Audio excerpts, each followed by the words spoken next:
Strong partnerships with families develop when teachers use strategies that demonstrate and model respect for each person's unique perspective. I think it's so important that we give these families a chance and that we learn about them and we get to know them, because it's just as important knowing these children and giving these children an opportunity as it is their families.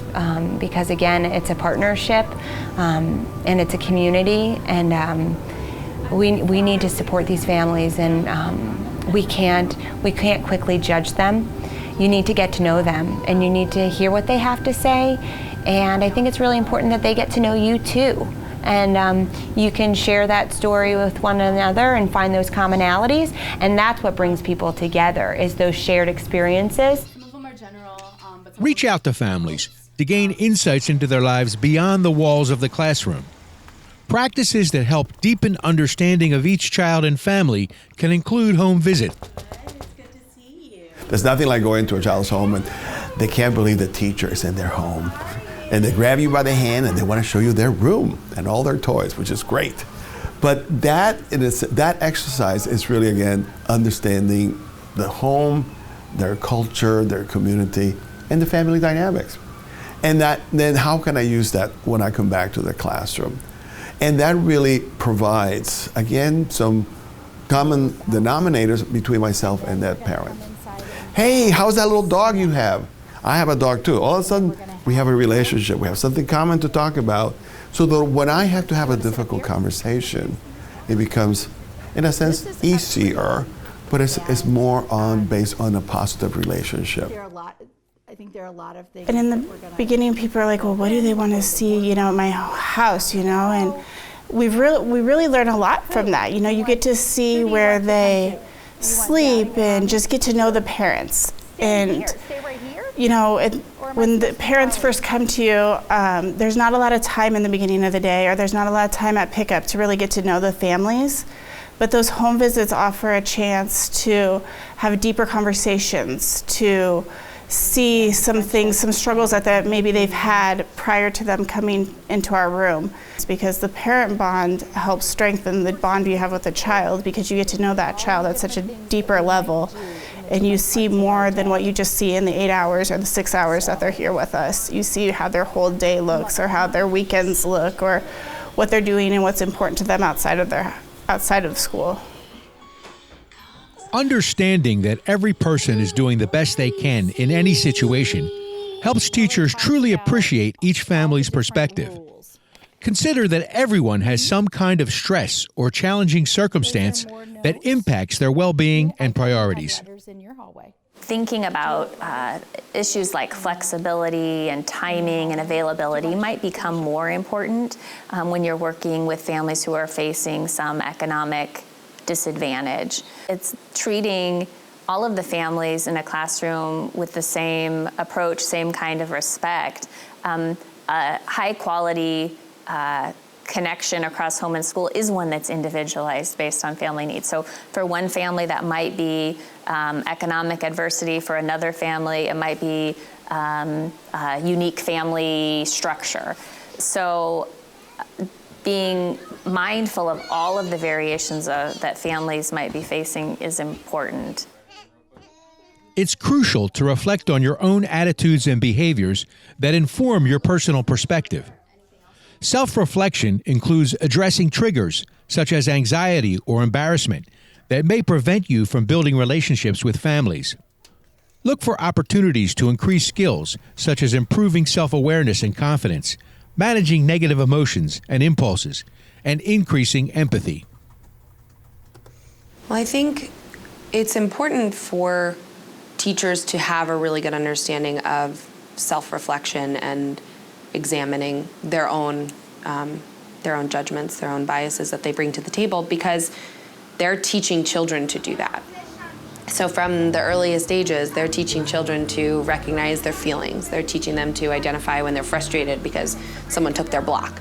They're teaching them to recognize that they're sad, and that's okay because they miss mom. And so I don't think that they're going to be capable of teaching young children to do this if they can't do that themselves.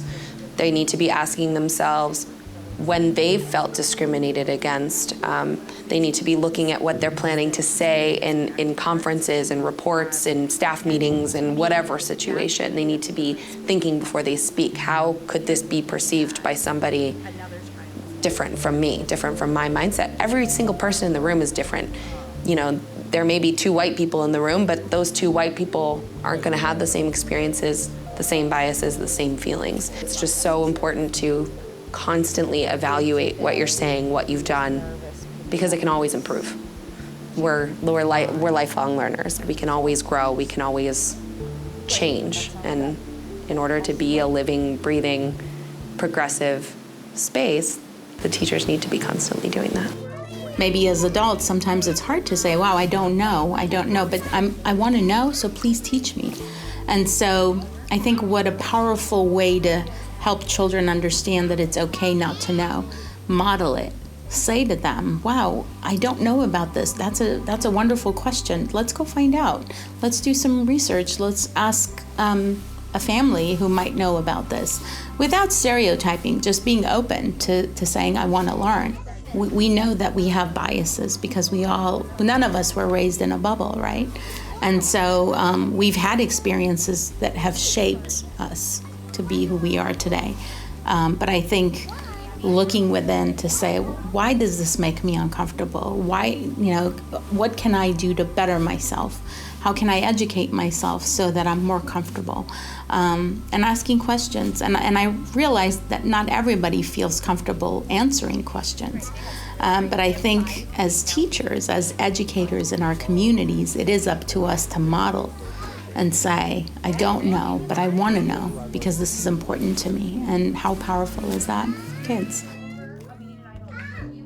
Sometimes teachers develop attitudes toward a particular family that make it challenging to develop a positive working relationship. When this happens, self-reflection is especially valuable.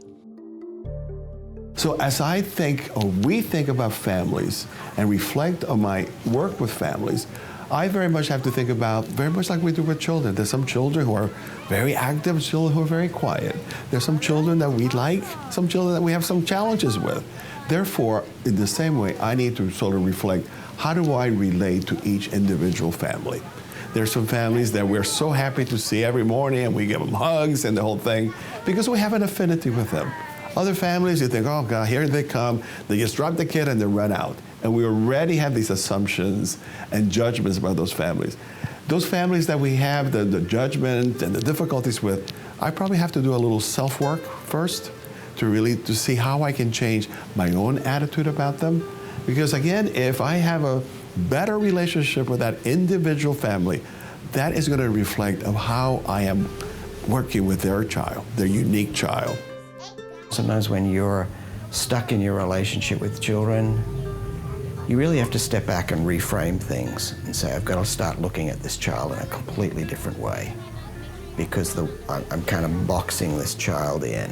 I'm starting to see this child as a certain set of behaviors and responding to that. I think that can very easily happen with parents, where you begin to see this is the parent is the difficult parent, this is the parent that's the unfriendly parent, this is the parent who is irresponsible, doesn't follow through on things, and say, well, how could I rephrase that? What could be happening into their lives? I have to find some way to see this parent in a more strength-based way, because it's impossible to have a relationship otherwise. Above all, embrace a strengths-based perspective. Nurture partnerships with validation and reassurance that you truly care about your families. Remember to continually communicate in ways that celebrate successes. But also continue to share those stories of those successes. You know what he did?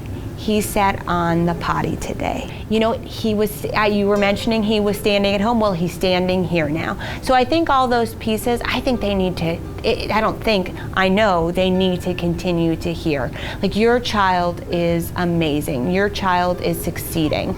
And you're feeling down, but look what you have. You have this amazing child. And be thankful for that. Be grateful for that. Our field is not just children. Our field is about children and families. And we really have to keep that perspective on all the time.